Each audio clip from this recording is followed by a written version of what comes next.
Pues nada, estoy aquí con Martina, que es una psicóloga jurídica.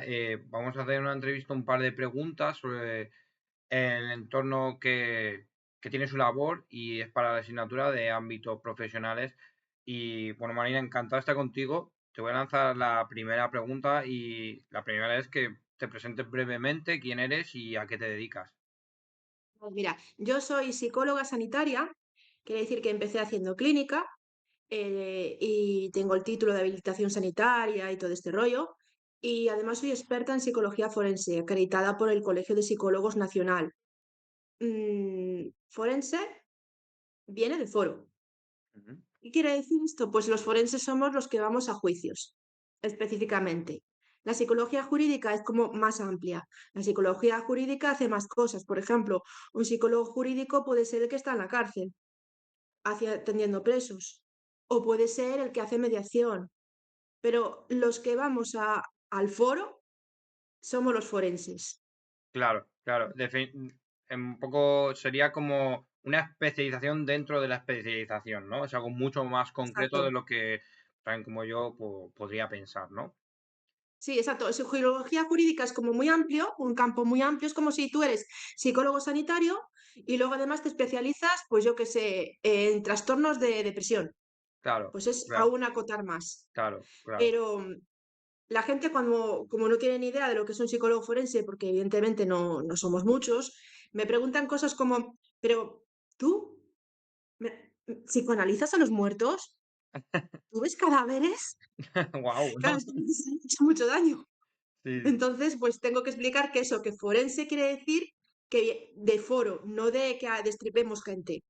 claro, Entonces, puede haber un informático forense, puede haber, mi marido ha actuado algunas veces como biólogo forense, cualquiera que haya tenido que ir a un juicio y declarar como perito, pues es forense. claro, viene de esta etimología, ¿no? De lo que es el foro del El juicio. foro romano, Qué bien. Vale, concretamente. luego, más adelante, entramos un poco en la especialización, pero me gustaría hacer una pregunta de ámbito personal que me parece interesante, que es cuál es la motivación, ¿no? que te lleva a especializarte en esto en concreto. Aburrimiento. El aburrimiento. Es que verás, cada uno es como es, ¿sabes? Y tienes que saber el lugar donde encajas. Mm, Y yo, sentarme en una clínica y escuchar a la gente, pues está bien, al principio te motiva mucho y lo que quieras, pero al final me acaba aburriendo. claro, Necesito exactamente. sangre, acción, necesito movida. Mm, Entonces, pues en el ámbito forense te pueden pasar muchas cosas, te puedes quemar mucho, pero aburrirte no te aburres. entiendo que en el ámbito forense tendrás mucha relación con ciertas instituciones, ¿no? Cuando vas a lo mejor a juicio, trabajas con la policía, eso es lo que da ese cambio en la vida. No, no, yo no trabajo con la policía porque yo soy psicóloga forense, lo que quiere decir que en mi ámbito de especialización son los informes psicológicos de parte, como el despacho privado. Es decir, una señora, por ejemplo, se quiere separar de su marido y quiere pedir la custodia de la niña que tiene. Pues viene al psicólogo forense para que le hagan un informe diciendo lo maravillosa madre que es. Ajá, Ese es el tema estrella de un psicólogo forense. Entonces, con la policía no trabajo. vale. No tiene nada que ver con el perfil criminal. La gente cuando empieza en esto, pues tiene una idea, pues eso, muy de película, ¿no? Muy de perfil criminal, Claro. muy de hacer juicios en plan, como las películas, como los juicios Mm. de las series de televisión y no tiene nada que ver. Claro, claro. Porque dentro de estas funciones, ¿no? que tiene un psicólogo forense, aparte de los informes, ¿no? que sería como la función estrella, ¿qué más funciones trabajáis en el día a día o en general, mejor dicho? Ujú. Privado es muy distinto del ámbito público, Ujú. porque en el ámbito público todo depende de la institución en la que tú estés, claro. Un psicólogo forense puede estar trabajando en el juzgado y puede estar en el juzgado civil o penal, o puede estar trabajando en SIAD, o puede hacer muchas otras cosas. Pero en el ámbito privado, lo que más hacemos son informes, análisis de, sobre todo de menores, de ver cómo están y cómo se encuentran, mirar a ver Ujú. si hay maltratos, si hay abusos. Y luego a veces también trabajamos con las familias para ver si se puede llegar a una conciliación o un entendimiento entre los padres sin ir a juicio. Pero vamos, lo principal de un psicólogo forense privado son los informes. Claro. Y dentro de estos informes que son pues, de carácter pericial, ¿cuáles son los aspectos claves que tenéis cuando realizáis el propio informe. Lo más importante, o sea, lo que da de comer, de verdad, lo que te funciona el despacho es el ámbito de familia, de guardia y custodia. Ajá, Pero vamos, pero de muy de lejos. Si a lo mejor haces a 10 informes de guardia y custodia contra dos de otra cosa. claro. Claro, es lo que habitualmente te encuentras, ¿no? Sí. Esto me lleva a preguntarme, ¿no? Que, bueno, o preguntar, mejor dicho, a deducir, que trabajas mucho con el ámbito de los menores, ¿no? Como decías. Sí, mucho con niños, sí, efectivamente, muchísimo con Es- niños. Tiene mucho que ver con la psicología infantil, claro, porque aquí lo que se trata es el bienestar del menor, ¿no? ¿Qué va a ser mejor para el niño? claro. Y, bueno, dentro de cómo puede ser un proceso con un psicólogo siendo adulto, ¿cómo es con los menores? ¿Cómo se evalúa a un menor? Pues depende de la edad. Depende de la edad. Me he especializado además, trabajo sobre todo con niños muy chiquitines, los más pequeñitos de casa, ¿no? Ajá, Y con estos lo que tienes que hacer es entrar en su mundo, jugar con ellos, que te expliquen lo que pasa, lo que ven, lo que sienten a través de sus juegos y de sus... También hacemos dibujo infantil, ujú, también trabajamos mucho con test objetivos tipo SENA. El ujú, SENA es un test objetivo, o sea, un test es una serie de preguntas que te hacen, ¿no? Y vas tachando lo que, si te encuentras bien, si estás triste, si claro, papá te pega, si mamá te grita, ese tipo de cosas. claro, Entonces se le pasa al niño y así tenemos una primera visión, pero solamente a partir de los 6 años. Si son más pequeños, básicamente es la entrevista, el juego ujú. y el dibujo. Claro, porque entiendo que en estos casos, por desgracia, ¿no? Siempre se trabaja sobre una información más sensible y los niños no es como un adulto, no puedes consultarle directamente porque no tienen esa manera para comunicarse, ¿no? Esa es la gran diferencia que te puedes encontrar versus los adultos, ¿no? Que cuando tú trabajas con un adulto, la principal diferencia es esto, ¿no? Que a lo mejor sí que es una entrevista o un test, como decías, algo más directo, más frontal, puede ser. Bueno, el principal problema que tienes con los niños es que la información que te dan la tienes que filtrar, la tienes Ujú, que dar dos vueltas, ¿no? Y interpretar. Y que muchas veces los niños, su principal respuesta va a ser, no sé, no me acuerdo. claro, claro, sí, vale, Pero luego tiene otras ventajas. Los niños es más difícil que te mientan y ujú, cuando te mienten lo hacen de una manera más fácil de detectar. Y además cuando juegan, es, si tienes cierta experiencia, detectas en sus juegos la manipulación, el maltrato, a veces el abuso. claro, claro. Para ellos la manera de expresarse no es tanto de una comunicación, ¿no? Sino más interpretando, como decías, ¿no? Siendo un poquito más... eh, Para los pequeños sí, para sí, los pequeños sí. Y también sacas mucha información de lo que no te quieren decir. Por claro, ejemplo, es muy típico que te dibujen, si viene con la mamá, es muy típico que te dibujen la familia de mamá, pero no te mencionen a papá. claro, claro, por... A lo mejor puede ser porque saben perfectamente, eso pasa mucho cuando los niños están en un conflicto de lealtades, que decimos, que saben que los padres están enfadados ujú, y que si viene con mamá, mejor no hablar de papá. Y si viene con papá, mejor no hablar de mamá, pero ya claro, se va a encrescar. Entonces lo que hace el niño es meterse en una burbuja, protegerse y decir, no sé, no sé, no sé, no me acuerdo, quiero a los dos, ya está. claro. Mamá bien, papá bien y adiós muy buenas. Claro, porque para ellos es literalmente un conflicto de lealtades, como has dicho. Y es una postura que si a lo mejor de adulto es complejo, ¿no? Ponerte en esa situación, pues yo lo estoy pensando ahora mismo, para un niño es terrible, terrible. Sufren mucho. En los procesos de separación y divorcio contenciosos, cuando los padres se pelean y se llevan mal, sufren muchísimo. O sea, lo traumático para un niño no es que sus padres se separen. Esto lo llevan bien, incluso algunos lo llevan muy bien, porque dicen, ah, qué bien, 2 veces reyes. Claro, Le voy a sacar a mamá, a papá, a la abuela de papá y a la abuela de mamá. Y además le voy a decir a mamá que papá me ha comprado esto para que me compre lo otro. claro, al final Eso es bonito, es sigue positivo. mirando su interés de niño, pero como Claro, dices, claro, claro. Esto los niños no tienen ningún problema en el separación y divorcio. Hombre, no quiero decir que sea un trago agradable. Muchas veces los pequeños tienen lo que llamamos fantasías de reconciliación, que ellos fantasean con que los padres vuelvan. claro, Pero el problema no es que los padres se separen. El problema es que los padres se odien o que un padre odie al otro. claro, claro, ese, Porque a veces es mutuo y a veces es uno de ellos quien está fastidiando el sistema familiar o lo está boicoteando. A veces te encuentras, familia es lo más sucio de todos los tribunales. Es lo más conflictivo, es lo más horrible que te vas a encontrar. Lo que se pueden llegar a hacer dos personas que se han querido, ni la mafia rusa. Claro, O sea, claro.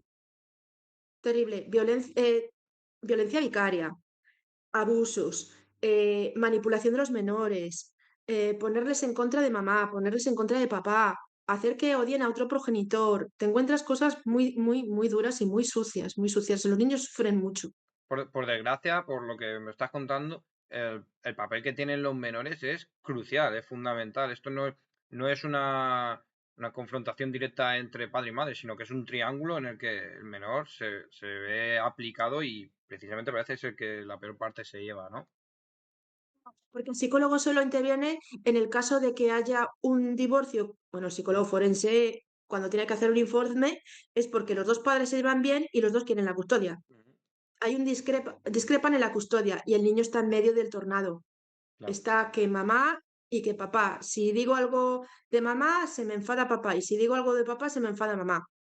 claro. Eso cuando no hay pues cosas más graves por medio de que, yo qué sé, de que haya manipulaciones, abusos, Ujú. violencia. Claro, los niños están en medio, son tira de aquí, tira de allá. Claro. Antes te preguntaba en torno a la colaboración y bueno, pues me has hablado de que en las instituciones se puede trabajar a nivel público o privado como es tu caso, ¿Mm? ¿no? Cuando has tenido, o si has tenido que colaborar, mejor dicho, ¿con qué tipo de personas colaboran? Ya no solo psicólogos, a lo mejor en otra especialización que te puedan aportar más información, sino como decía antes, a lo mejor no con la policía, pero si has tenido algún caso en el que hayas necesitado colaboración de otro profesional del mismo ámbito o en otro ámbito. Sí, los profesionales del ámbito forense, entre Ujú, nosotros trabajamos mucho, porque primero están las incompatibilidades. Pues, por ejemplo, yo ya he hecho clínica con este niño o con este adulto, yo ya no puedo hacer el forense. Pues se lo pasa a un compañero y trabajamos juntos. Luego, en los casos donde hay una pena superior a 6 años, ujú, obligatoriamente por ley tienen que ser dos psicólogos, ajá, con lo cual tienes que colaborar o psicólogo y psiquiatra, ¿vale? claro. Y luego hay muchos casos que sin llegar a estos grados, pues tienes que hablar con servicios sociales mucho, con la de Gaia, con el ETAP cuando se dejan, porque estos muchas veces no quieren hablar contigo, con el Barnahus, que es donde analizan a los niños por abuso sexual, Ujú. o a veces cuando se dejan el colegio, porque los colegios ya se han cerrado en banda y dicen que no quieren saber nada de nadie, pero a veces tienes autorización del juez y puedes hablar con el colegio. Claro, porque por lo general, pregunto, no lo sé, a los colegios no les interesa que este tipo de temáticas, aunque sean reales, estén orbitando en su lugar, ¿no? No, lo que pasa es que los padres pueden ser muy conflictivos y si dicen algo del niño enfadan a uno de los dos padres y ya la tienen liada. Y Ya, entonces dicen, bueno, esto no es nuestro problema. no se posicionan. Discutan ellos. Claro, exacto, Claro, es su problema y no, ni les va ni que les no se viene. posicionan. Sí, sí, sí. Claro. Y a veces eso es un problema porque a veces los colegios ven cosas muy graves y por Ujú. no meterse en el lío no lo dicen. Claro. De hecho, quería corregirme porque he dicho sin pensar que ni les va ni les viene, pero realmente son implicados, están directamente ahí. Y sí que a lo mejor podrían aportar más, pero bueno, por sus intereses no, pues no La quieren. mayor parte de veces lo que intentan es quitarse el problema de encima. Claro, claro, claro. Qué No, no interesante, es. porque es algo que realmente te paras a pensarlo desde fuera, desde mi punto de vista, que yo ni soy forense, ni soy padre siquiera, y dices, joder, es algo que sí que existe y que no exista esa conexión como tal me sorprende. Cosa que pues para ti te parece algo natural por lo que veo, ¿no? Que no es Te raro. acostumbras a que te digan que no, que contigo no pueden hablar. Yo ya ni lo intento. Yo ya, en los casos normales de familia, ya ni intento hablar con el colegio. O sea, si veo, si son casos penales, sí. Si me da autorización al juez, por supuesto. Si tengo autorización de los dos padres, pues a lo mejor lo intento. Pero si no, no. Vaya, vaya, me parece curioso. Cambiando un poco de la temática, quería preguntarte, porque esto además me hace de especial interés, quiero saber, en tu opinión, si tú crees que desde cuando sacas el grado de psicología, desde la universidad, sales medianamente, vamos a decir, preparado para poder conocer este ámbito, bueno, ni siquiera ejercer, no lo sé. Quería saber cuál es tu opinión. Sabes perfectamente que no. y lo sabes, Falta contenido, ¿no? ¿sabes? Siempre está bien. O sea, ni de lejos. O sea, imposible. Claro, Pero es que ni siquiera los que salen de máster salen preparados. Yo ahora mismo tengo en la consulta a una becaria, ujú, bueno, una becaria, pobrecita mía, una estudiante de máster, ¿no? Haciendo prácticas, y la pobrecita mía es que no tiene ni idea. claro, que claro, la diferencia que te puedes encontrar a nivel teórico práctico es abismal, ¿no? Terrible, terrible, terrible, terrible. Está la pobre más perdida que un pez en un garaje. Ostras, ¿no? Podría hacer una pregunta entre medias. ¿Cuánto tiempo llevas trabajando como forense? Como forense desde el 2014, Ujú. más o menos. Y Sí, desde 2014.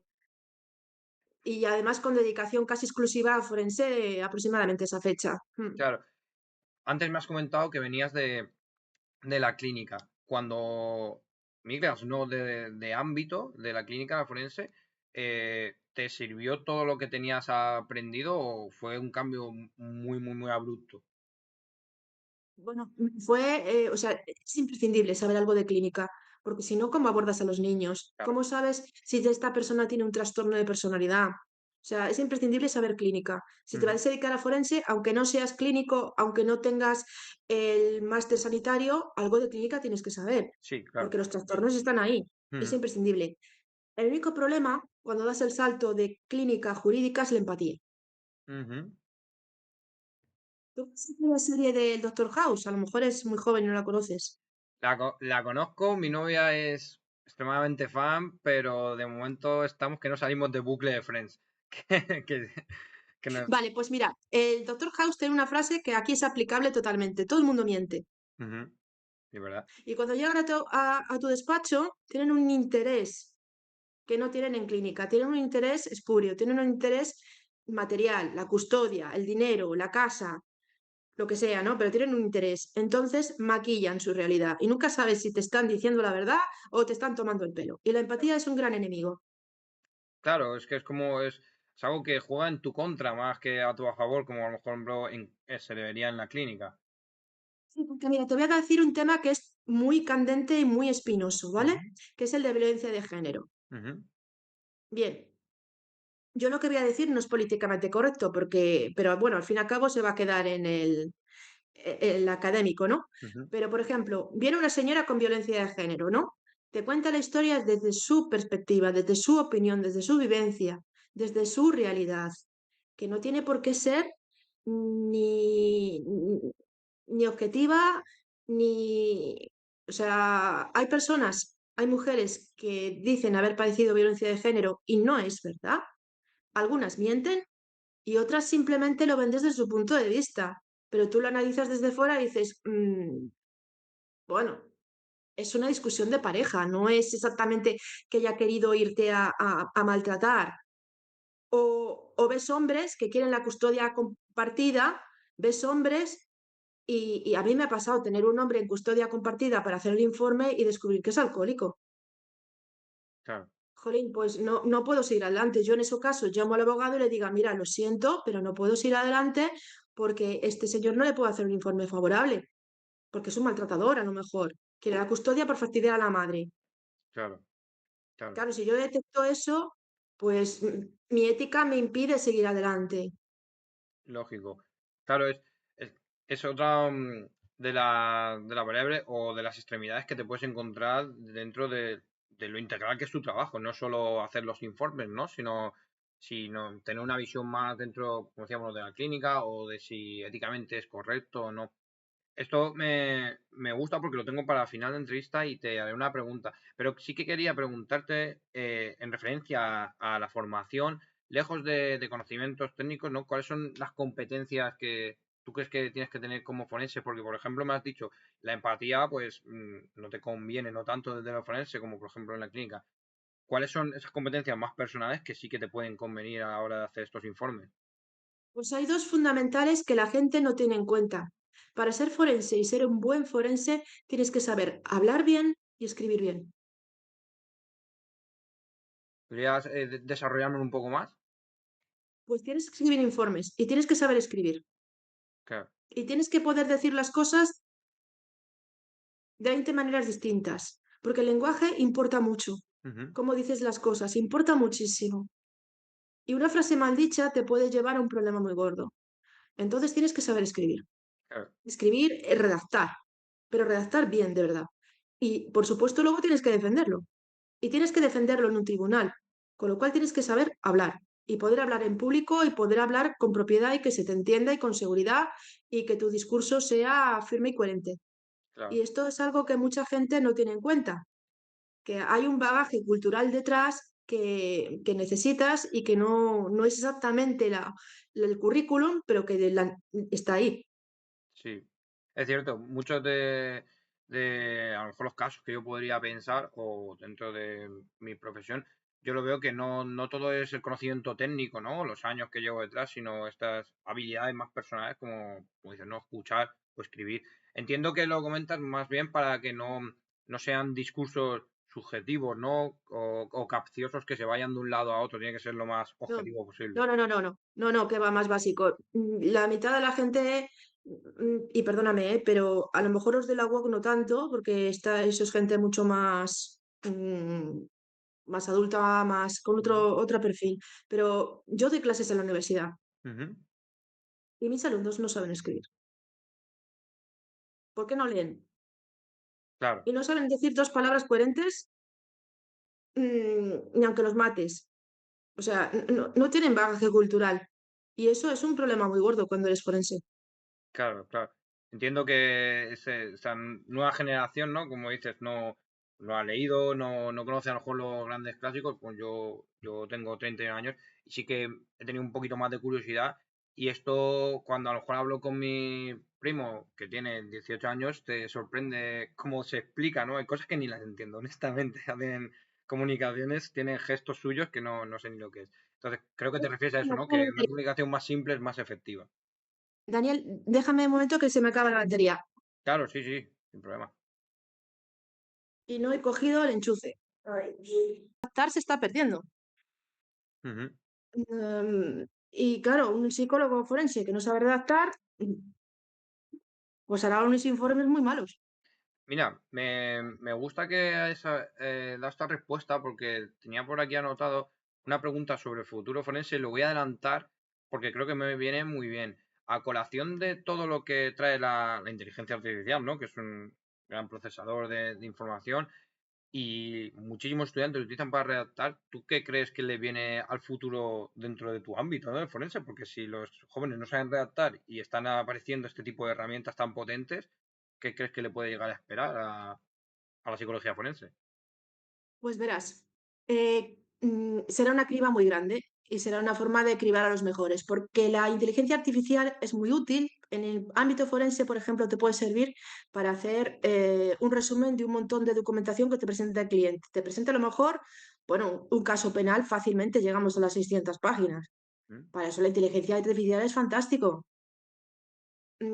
¿Te puede redactar un informe? Sí, pero es que redactar informes es un arte. Hay que ser más astuto que el diablo. Es difícil, difícil, dificilísimo. Ujú, Y quien no tenga esas habilidades no lo va a poder hacer, porque la inteligencia artificial te va a hacer un informe técnico, te va a hacer un informe correcto, te va a interpretar un test, que ya está bien, pero nunca te va a hacer la sutileza del lenguaje que te permite saltarte las barreras, que te permite decir las cosas de otra manera, que te permite insinuar. O sea, eso es básico. claro, claro, claro. Al final, cuando los clientes, como decías, ¿no? Te dan un informe, una redacción de 600 páginas, eso está escrito ya. La inteligencia artificial a partir de ahí trabaja, pero lo que es crear, desarrollar algo tan innato nuestro, en los seres humanos, eso le puede ser bastante más complejo. Escribir informes es muy difícil, Ujú, muy, muy difícil. Y luego tienes que tener muchísimo cuidado con las sanciones deontológicas. Los colegios cada vez se ponen más duros. ujú, Una palabra mal dicha te puede acarrear una sanción. O claro, sea, por ejemplo, tú hablas del presunto agresor, el señor cuál es un presunto agresor y ya te cae una sanción deontológica. claro, Entonces tienes que decir que este tipo es un mal tipo y a ver cómo lo dices, cómo lo insinúas de forma que sea sí, pero no. claro, claro. Sí, que Eso no te va a hacer la inteligencia. lejos de lo que se puede pensar, no es sentarse y escribir. Es un arte, como tú Ah, has dicho. es un arte, es un arte, es un arte. De lo que dices, cómo lo dices y cómo, cuándo lo dices y de qué manera. Yo estoy totalmente de acuerdo con tu opinión. Creo que es fundamental ser culto y fomentarlo para, no solo para la labor, sino para la vida en general. Me gustaría que me dijeses cuál es el error más clásico, por decirlo así, que tiene la gente nueva dentro de, pues, de tu ámbito, ¿no? Esta chica nueva que tienes de prácticas, pues a lo mejor es el posible error que has visto en ella o que ves en general. Pues el error es este, no saber escribir, Ah, claro, desgraciadamente. claro, No saber fundamental. escribir, porque saben la técnica, pero no saben cómo redactarlo, porque no han redactado nunca. Claro, claro, en efecto, eso es algo que, Luego, cuando ya tienen más bagaje, pues uno de los errores más comunes es, por ejemplo, recomendar la custodia cuando no es examinado a la otra parte, el no tener en cuenta el código ontológico por donde va en tu colegio, qué prohíbe, qué no prohíbe, el que te dejes llevar por lo que dice el cliente y le creas y te está mintiendo. claro, sí, Eso a mí me ha pasado. Quiero decir que todos hemos sido, no, no soy, no tengo la bola de cristal. Todavía puede venir un tipo listo y colármela. claro, claro. Sí, nunca se deja de Pero, aprender y esto es claro, habitual. pero si estás empezando es más fácil que te la cuelen. Claro. Oye, me gustaría preguntarte cómo es, fuera un poco más de lo técnico, cómo son las condiciones laborales dentro de este mundo. O sea, si Horribles. tenéis un horario fijo o discontinuo, partido, no sé cómo trabajáis vosotros. Horrible. Horrible. Horrible. Roza lo horrible. O sea, si estás en una institución, si estás en el juzgado, pues sí, tienes tu horario, entras, sales, fichas y acabas y te vas. ¿Vale? Es verdad que tienes mucha presión, muchísimo estrés y que tienes que trabajar como, pero como un burro, muchísimo. Pero cuando acabas, acabas. Ahora, un forense privado, hacemos cosas rarísimas. Yo he estado en casa de un cliente a las 3 de la mañana, 3 de la mañana, dando fe de que se oía el ruido de las máquinas de la pastelería de enfrente. Bárbaro. Y que el niño tenía miedo porque oía, el pobrecito mío decía, ay, ay, ay, miedo, miedo, tenía 3 añitos, porque realmente esas máquinas que no tendrían que estar ahí le estaba aterrando al pobre crío y no podía dormir. Y yo allí a las 3 de la mañana dando fe de que eso pasaba. Claro, claro. O sea, estáis mucho más. Pero claro, no tenéis un horario fijo como No. tal, sois mucho más flexibles. Bueno, bueno, bueno, no hay. Piensa que muchos padres solo tienen sus hijos los fines de semana Claro, claro, y claro. solo lo puedes ver el domingo o el viernes o el sábado, porque solamente tienen viernes, sábado y domingo. El viernes el niño llega cansado, no quiere ver a nadie. Vale, pues ya te toca trabajar sábado o domingo, o las recogidas y las entregas. También a veces vemos recogidas y Claro, entregas, y esos son siempre las peores horas. O sea, hacemos cosas rarísimas, claro. pero Entiendo, rarísimas. entiendo, o al menos interpreto, si no, corrígeme, que esto es un aspecto más negativo, ¿no? De vuestro trabajo, de tener que tener esa capacidad para flexibilizaros con vuestros clientes, por decirlo así. ¿Cuál es el aspecto positivo que podrías encontrar tú?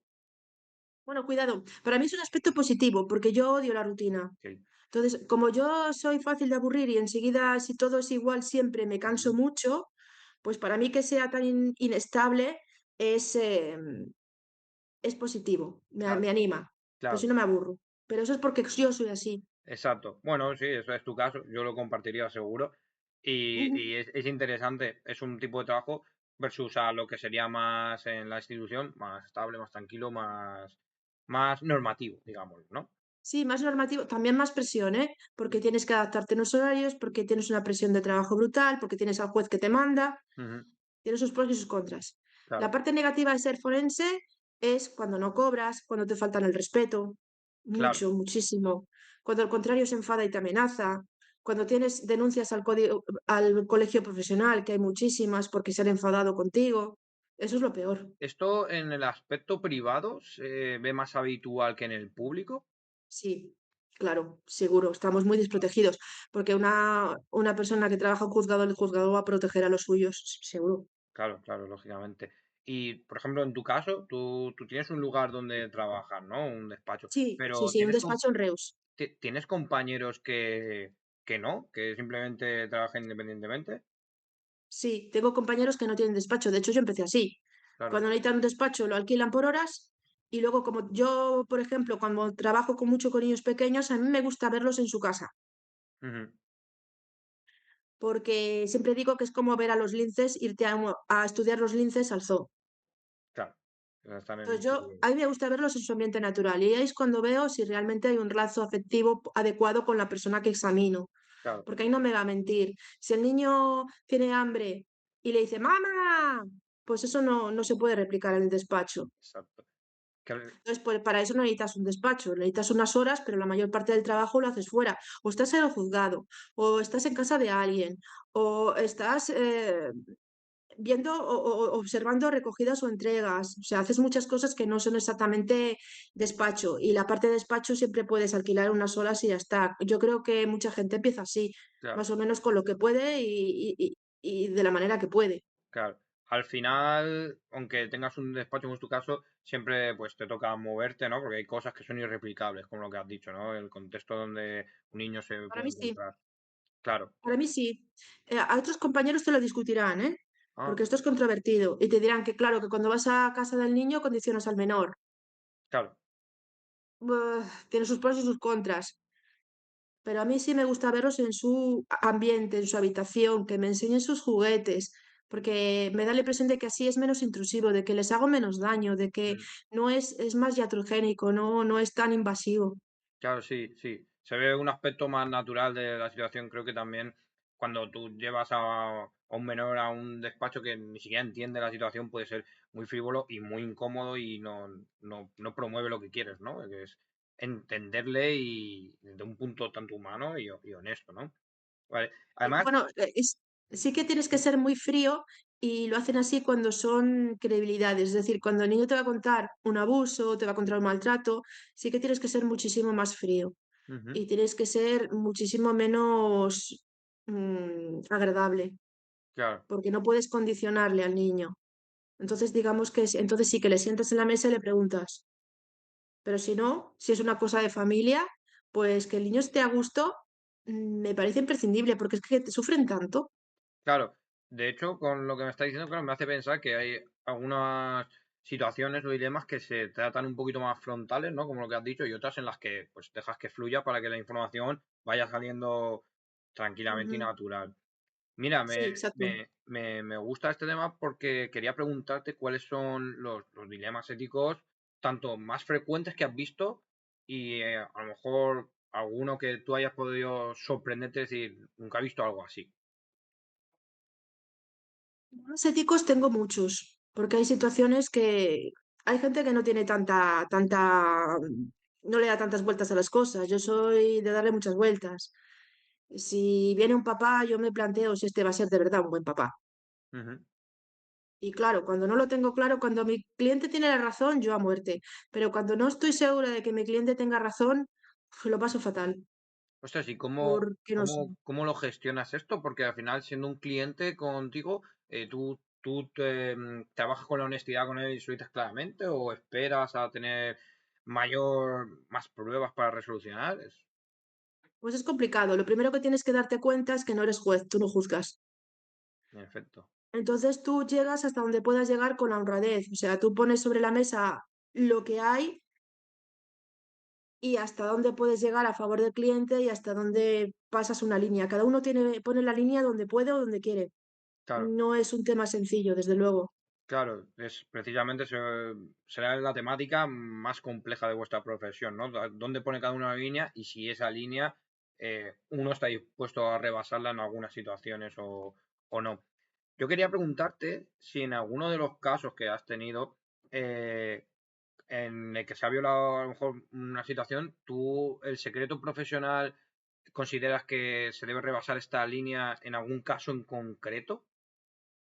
En forense firmamos un consentimiento informado. Ujú. Lo primero que haces cuando tienes el cliente es hacerle firmar un papel en el cual no hay secreto profesional, porque tú tienes que informar.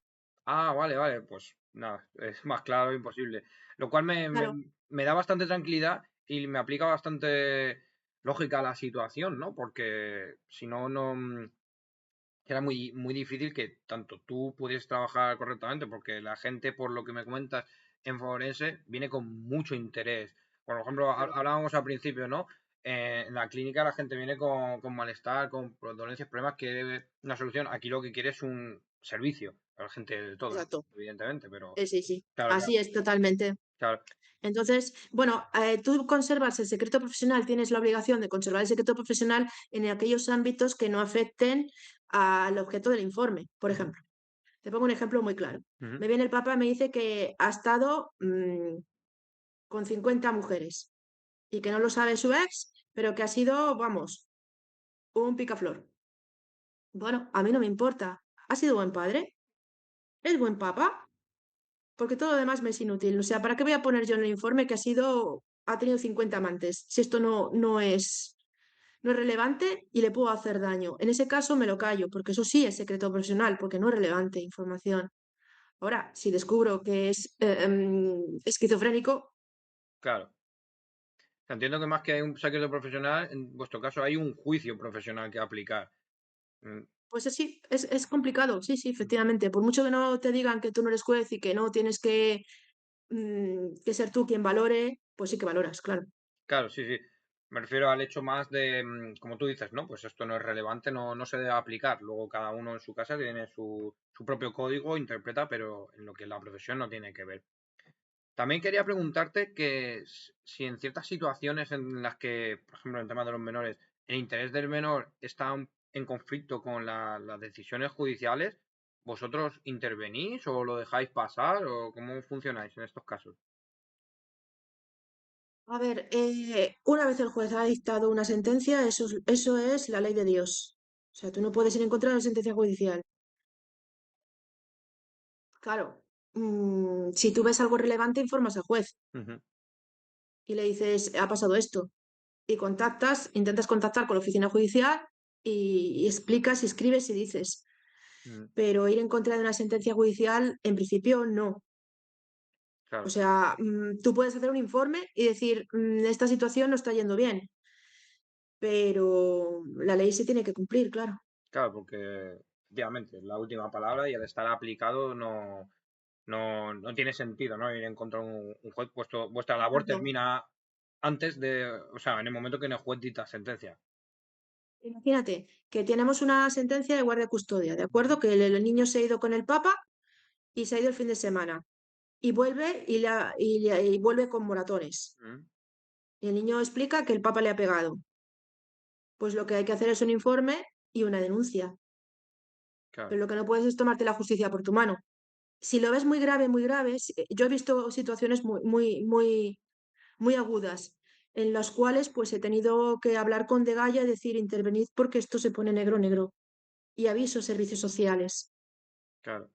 Hasta ahí sí que, por ejemplo, es algo con los que vosotros colaboráis más, porque al final tampoco es tomarte la ley por tu mano, ¿no? Es algo que a lo mejor yo Nunca. mismo podría hacer. Yo podría llamar a servicios sociales Sí, sí, claro, y efectivamente. solo que con Más, información cerca. más en nuestro caso. Recuerdo un caso hace muy poco que me ha traído por la calle la amargura, me ha dado muchos problemas. Me viene una mamá para hacer un informe, ¿vale? Y yo en mitad de la exposición de la mamá hago así con el lápiz. ¡Pluf! Se me cae el lápiz al suelo. Digo, madre mía, esto es un delirio paranoide. Esto es un delirio paranoide y la niña está en riesgo, pero en riesgo gordo. Y claro, contacto con el de Gaia, me meto en un buen lío porque el cliente se enfada muchísimo, su abogado me llama de todo. Pues es que es lo que hay. ¿Yo qué quieres que le diga? ¿Qué voy a hacer? ¿Dejar a la niña en riesgo? Yo no. Claro, claro, claro. En efecto. Esto, claro, en vuestra profesión, bueno, en vuestro ámbito, mejor dicho, ¿no? Porque creo que la profesión de psicología lo engloba en general. La ética es un punto importante. Y yo te quería preguntar a ti en concreto, eh, este punto ético, ¿no? Va más a, o sea, hay una línea, ¿no? Mínima, pero hay una línea máxima que tienes que frenar. Ya lejos de a lo mejor de, como tú dices, ¿no? No se puede encontrar el juez o de la ley, pero ¿cuál es el punto ético máximo en el que uno propio puede decir, hasta aquí, hasta aquí es donde tengo que llegar, aparte de a lo mejor una sentencia de un juez? Cada uno. Cada uno Cada puede uno decir, consigo ¿no? mismo. Luego hay un código ontológico que tienes que cumplir. Hay una Ujú. serie de normas básicas que no te las puedes saltar. O no deberías saltártelas, o si te las saltas ya puedes tener mucho cuidado. El código ontológico es lo que te dice el límite, Claro, claro.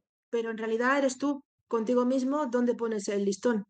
Esto hace que haya variedad, ¿no? Que cada uno, según su sistema de valores, sus creencias, como debe de actuar en torno a esto. Y imagino que historias, habrás escuchado muchísimas de compañeros o cosas que se han visto ahí, porque es algo bastante, bueno, personal, dejémoslo ahí. Por ejemplo, una vez en un juicio tropecé con una compañera que tenía muchísimos años de experiencia y que era un perro viejo, que tenía una formación increíble, que, bueno, vale, ella sabía perfectamente que su cliente era un hijo de mala madre, era una hija de mala madre, era mala persona, pero lo supo defender con tal gracia sin meterse en ningún momento a hacer nada que no fuera ni ético ni responsable, no, no dijo ni una palabra que yo no hubiera dicho. Wow. Sí, yo me quedé tomando notas, claro, porque no has traspasado ningún límite ético, no has dicho nada ni has hecho nada que no debieras hacer, pero has defendido a tu cliente hasta donde has podido, lo has hecho muy bien. Eso es muy difícil. Claro, esta pregunta a lo mejor se sale un poco de la temática, ¿no? Pero hasta qué punto realmente podemos considerar que es ético, a lo mejor, como hizo esta compañía tuya, defender a alguien que es un hijo o una hija de mala madre, sabiéndolo. Pues está. Claro, pues claro, tú no eres juez. No es tu labor juzgar a la gente. Para eso hay un juez. O Claro, sea, es decir, bueno, yo defiendo hasta donde puedo defender, defiendo lo que sí es verdad y lo que es lógico, y a partir de ahí que decida el juez. ¿es habitual en vuestro trabajo rechazar casos precisamente por esto? No, ¿No? no es habitual, porque si no, no comes. Tienen que ser Claro, cosas muy excepcionales. sí, Claro, claro. no, no es lo habitual. Hay casos indefendibles, como se ha hablado hoy mismo en el chat. Ujú. Sí, Mm, en efecto, lo he visto un poquito por encima y pues me ha parecido interesante. Pero claro, no existe ese, que mejor dicho, sí existe esa mentalidad de decir, yo trabajo, no soy juez, soy psicólogo forense y tengo que comer. Y evidentemente las cosas que son indefendibles no se defienden.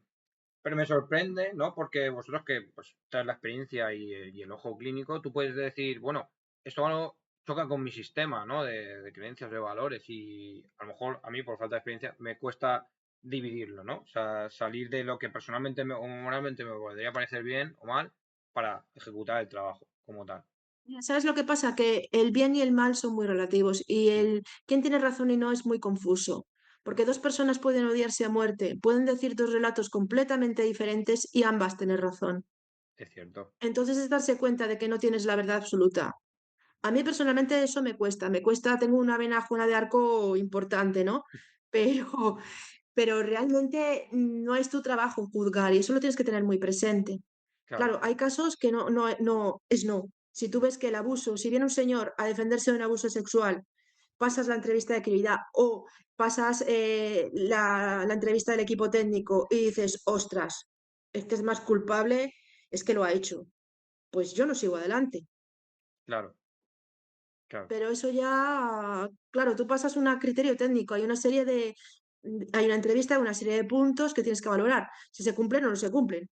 Si se cumplen, tiras adelante el informe y si no se cumplen, pues no puedes tirarlo.